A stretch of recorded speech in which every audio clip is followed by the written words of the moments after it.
Profitant du report d'une tournée en Chine qu'il devait faire ces jours-ci, avec au programme La Mégère apprivoisée, l'un des plus grands succès de la compagnie des ballets de Monte-Carlo, Jean-Christophe Maillot a décidé de proposer ce ballet au public des imprévus dans une nouvelle distribution avec une nouvelle génération de danseurs et notamment de très jeunes danseuses. Ce qui m'amusait, c'était encore une fois de mettre le spectateur dans la position extrêmement délicate du chorégraphe lorsqu'il a des nouvelles distributions. Quel choix on fait ? C'est-à-dire que finalement chaque danseur a l'ambition, peut-être même la volonté de faire tous les rôles. En fait, on veut tout quand on danse.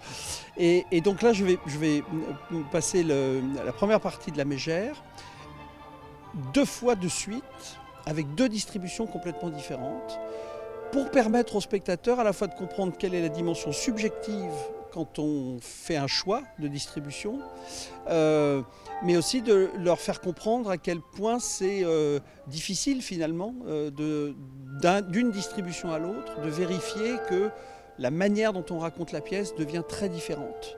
Et je suis certain qu'il y a une partie du public qui va être plus attachée à une proposition que l'autre. La vraie question, c'est en quoi ce public-là va rejoindre mon point de vue ou pas. Et ça, c'est le mystère total.